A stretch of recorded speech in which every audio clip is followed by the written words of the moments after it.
Controle de riscos e sinistros. Professor Hércules Medeiros. Tudo bem, pessoal? Vamos começar a nossa disciplina hoje aqui falando a respeito aí da prevenção e combate a incêndio, né? Hoje a gente vai ver aqui a parte de introdução, a proteção contra o incêndio, né? Os elementos do fogo, elementos de propagação, fase, método de extinção e as classes de incêndio. Então a nossa parte hoje, a nossa aula, nossa primeira videoaula vai ser a respeito disso aí. A gente tem aqui proteção contra incêndio. A proteção contra incêndio a gente divide basicamente em prevenção contra incêndio e combate a incêndio. Qual é a diferença? Na prevenção, a gente vai ver métodos de que não aconteça esse fogo, né? Métodos de que não venha a acontecer o sinistro em si, não comece esse incêndio. E aí, já no combate a incêndio, a gente vai ver, tem como objetivo eliminar o fogo por vários processos. Então, a gente vai ver quais são os métodos que tem para eliminar esse incêndio. Então, basicamente, a diferença seria essa aí, mas trabalham junto tanto os métodos de prevenção, os métodos preventivos, quanto os métodos de combate a incêndio, ok? Então, agora, falando do fogo, a gente vai falar aqui do tetraedro do fogo. O fogo, para que ele aconteça, são necessários 3 elementos fundamentais que vão gerar o quarto, né? Então, a gente vai ter o combustível, o comburente e a fonte de calor, que vai gerar, os 3 vão gerar a reação química, né? Ou a reação em cadeia. Então aqui a gente tem fogo. Tecnicamente podemos definir o fogo como sendo uma reação química denominada combustão.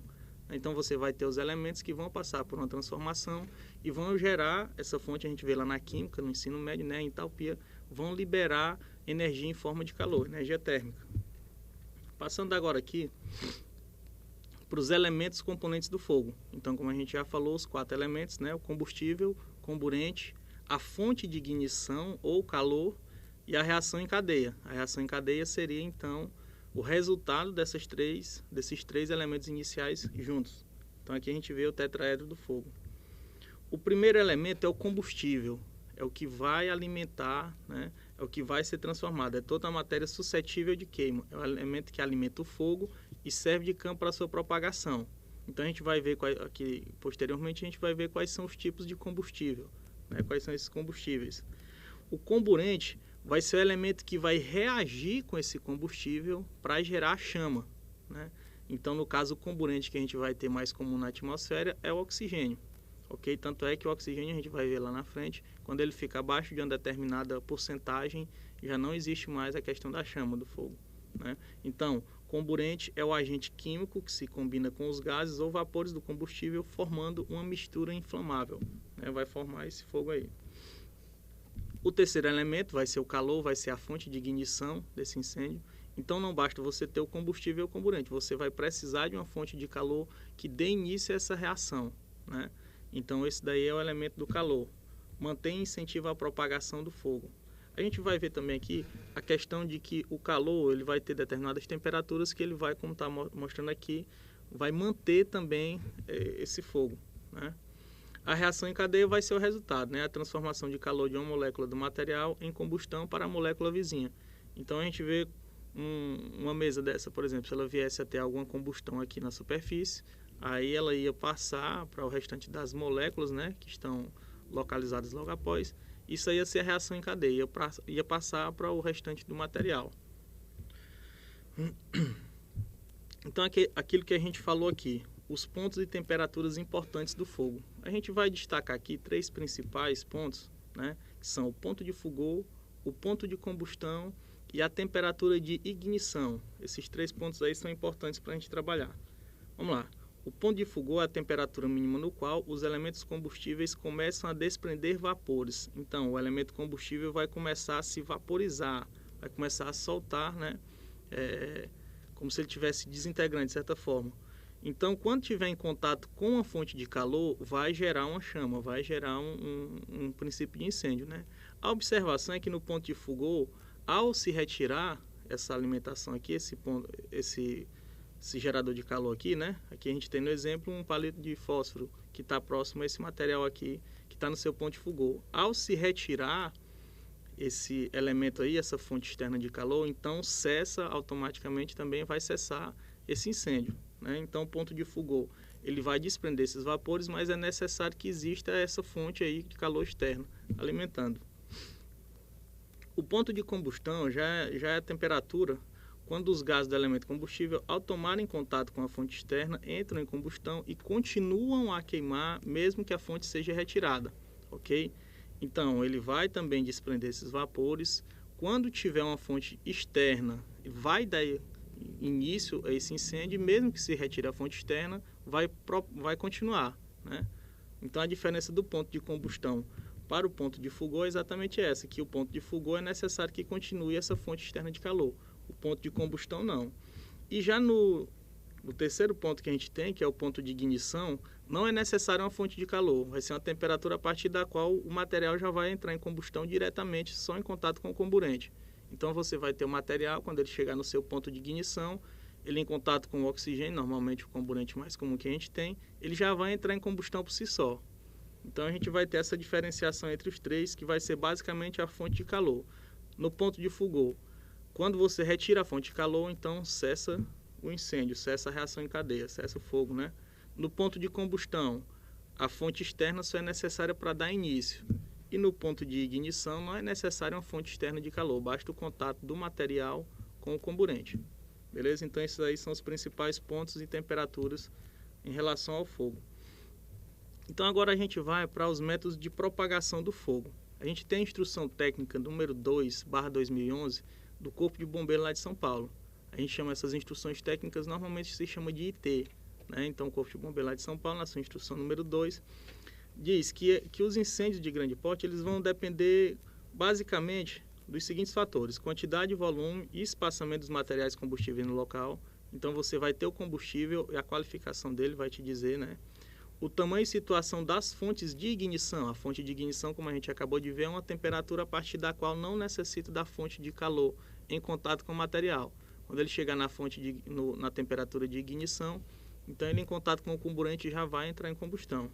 Área e locação das janelas. Por que isso é importante? Porque quando você tem uma área maior de janelas, né, então você vai ter mais passagem de ar, vai ter mais esse resfriamento, não vai ter tanto a questão da temperatura do ambiente se elevar, né? Velocidade e direção do vento também é importante. Por quê? Porque se você tem um vento dominante em uma determinada direção, vento dominante noroeste e tal, então você colocar essa janela nessas posições é importante para evitar exatamente esse aumento de temperatura. Quando você colocar a janela na posição do vento dominante, então vai passar a corrente de ar que vai estar sempre fazendo essa troca, né, do calor interno. A forma e as dimensões do local. Então, a questão da forma e das dimensões, a gente fala principalmente da altura, né? Um local que tem um pé direito mais alto, então provavelmente vai ter uma circulação de ar maior, vai ser mais favorável, ok? Aí agora, quais são as formas fundamentais de propagação do fogo, né? Continuando aqui na questão da propagação. A gente vai ver as formas fundamentais aqui, a gente tem uma figurinha ilustrando, né? Uma mesma fonte de calor, a convecção, a irradiação e a condução. Então, essas aí são as três formas fundamentais, as três formas básicas de condução do calor. A primeira, a condução. A condução a gente coloca mais assim, como se fosse o material excluindo os gases, né? A gente coloca os fluidos, como os fluidos eles são divididos em gases e em líquidos. Então, os líquidos a gente coloca também na parte da condução. Então, tem aqui, condução é a forma de transmissão de calor que se dá por contato, sendo necessário que os corpos que estão transmitindo calor estejam juntos. Então, um líquido, ele é um fluido, né? Mas ele está junto ali, diferente do gás. O gás também é um fluido, mas as suas moléculas não estão ligadas diretamente. Então, a condução vai ser como? Vai se passar nessa questão da molécula a molécula. Vai estar fazendo essa passagem aí. Se você começa a esquentar água numa panela, a fonte de calor está ali no fundo, mas aí ela vai passando para todas as moléculas até chegar na parte superficial. Da mesma forma, a gente vê aqui uma casa onde está tendo um princípio de incêndio aqui no segundo andar, né?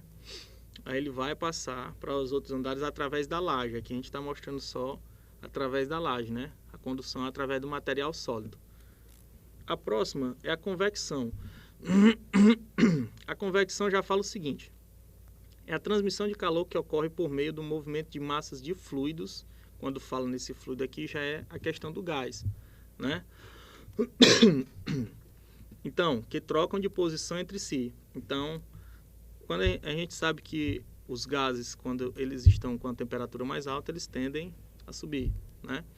Então aqui a gente vê também nesse prédio aqui que está tendo uma fonte de calor aqui embaixo, um princípio de incêndio aqui no térreo. Então essa massa de fumaça está subindo e está chegando aos outros andares, né? Então isso aí seria a convecção.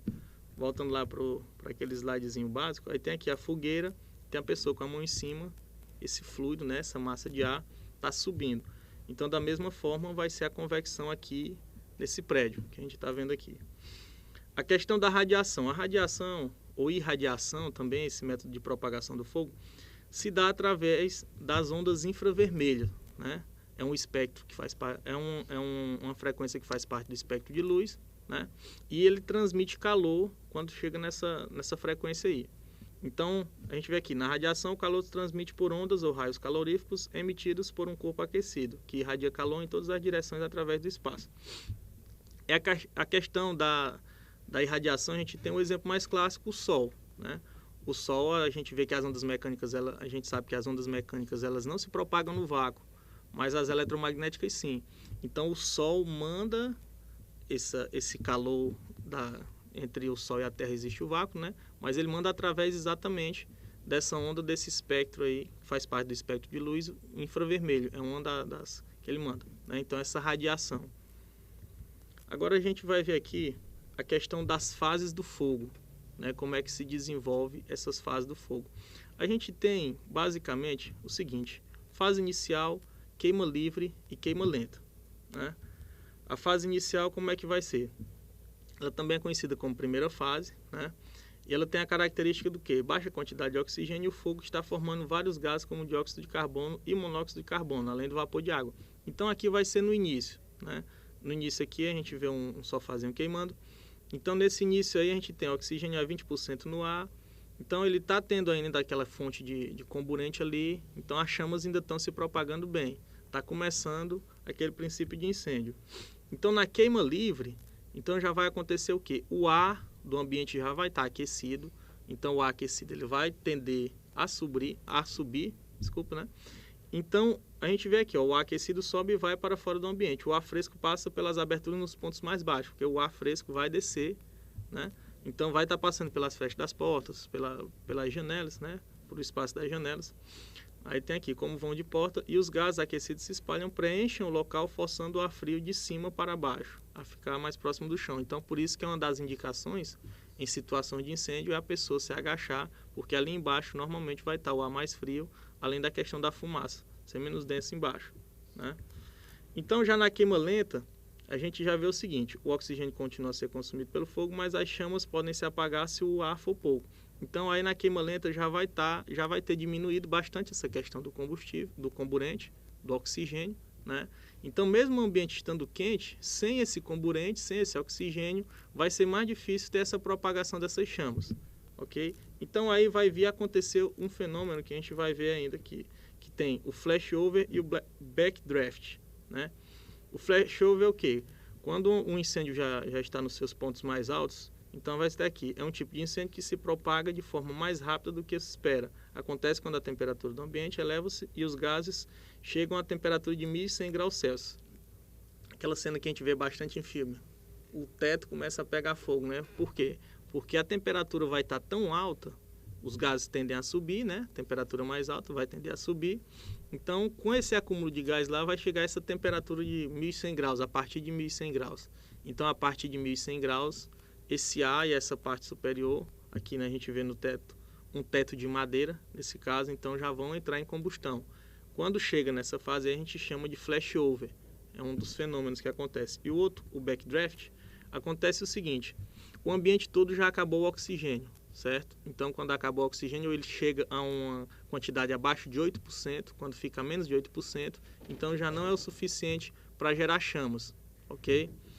Então, quando ele chega nessa porcentagem aí, parou as chamas no local. Então, quando tem alguma fonte de oxigênio que vai entrar nesse lugar, como por exemplo, um bombeiro vai abrir uma janela para resgatar alguém ou alguma coisa do tipo, então vai entrar oxigênio novamente naquele espaço. Quando entra esse oxigênio, então o local tem combustível, tem uma temperatura alta e agora vai ter novamente uma alimentação de oxigênio, vai acontecer o backdraft, ok? Então, a explosão que ocorre na fase da queima lenta proveniente do excesso de oxigênio combinado com os gases inflamáveis. Então vai ter essa realimentação desse oxigênio. Aqui a gente vê um gráficozinho mostrando aqui quais são as fases do fogo, né? Fases, temperaturas e tudo. Então agora aqui a gente vai ver os métodos de extinção do fogo. Quais serão esses métodos? Os principais que a gente vai ter: isolamento, abafamento, resfriamento e extinção química, né? O método do isolamento. O método do isolamento você vai trabalhar em cima de qual desses... A gente tem os elementos componentes do fogo, né? São combustível, comburente, fonte de calor e a reação química. Então no isolamento a gente vai estar trabalhando em cima do combustível, né? O isolamento é um método de extinção que tem como objetivo retirar o material combustível que está pegando fogo. A partir do momento que você isola o combustível, então você já vai tirar um dos elementos desse tetraedro. Então vai automaticamente encerrar essas chamas. O abafamento, você vai estar trabalhando em cima do comburente. O abafamento é a partir do momento que você isola o comburente, isola a fonte de oxigênio, então também tirou um dos elementos componentes do fogo. Então também vai encerrar essas chamas. No resfriamento, você vai estar trabalhando em cima da fonte de calor, né? Que a gente vê um exemplo aqui, o material sendo o resfriamento. A gente tem aqui, assim como a diminuição da temperatura, o combustível não é capaz, o resfriamento neutraliza o elemento calor tetraedro do fogo. Então aqui a gente tem um sistema de hidrantes aqui que está tipo nebulizando esse ar para resfriar esse ar, né? Extinção química. O método da extinção química vai ser utilizado quando você vai ter elementos extintores especiais, né? Que eles vão inibir essa reação dela continuar acontecendo. Então aqui agora, para a gente finalizar, as classes de incêndio, os tipos de classe de incêndio. A gente vai ter A, B, C e D. A classe A, a classe de incêndio A é a classe que tem os materiais sólidos. Pronto, a gente fixa isso aí. Materiais sólidos vai ser o tipo de incêndio classe A. Beleza? Eles queimam em superfície e profundidade. Então, o que é a queima? É a reação química. Então, os combustíveis sólidos, né, os combustíveis da classe A, eles vão queimar tanto em superfície quanto em profundidade, a característica principal. O incêndio classe B, ele vai queimar só em superfície. O que é o incêndio classe B? É aquele que ocorre em líquidos, combustíveis e inflamáveis, né? Ou os gases liquefeitos inflamáveis.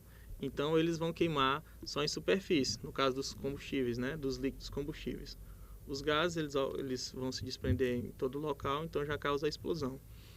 O elemento de incêndio classe C. Os elementos classe C são os elementos elétricos energizados. Então, você tem um quadro elétrico que ele está tendo alguma forma, teve um fagulhamento, ele está começando a incendiar. Então, ali ele está energizado, elemento classe C. A partir do momento que corta a corrente, né, que corta a fonte de alimentação desse equipamento, então ele já passa a ser um elemento classe A, um elemento sólido, né, que não tem energia. Se tiver energia, classe C. Se não tiver, aí já passa para classe A. Então, a classe C de incêndio é a que ocorre em equipamentos elétricos energizados, ok? E a classe D, finalizando aí, vai ser a classe de incêndio para os metais pirofosfóricos, os metais combustíveis, né? Aqui a gente tem alguns exemplos, como magnésio, titânio, zircônio, lítio e alumínio. Um exemplo bem comum que a gente vê são as rodas de magnésio de alguns veículos, né? Pessoal, essa foi a nossa primeira videoaula. Espero que tenha sido legal. Até a próxima. Grande abraço.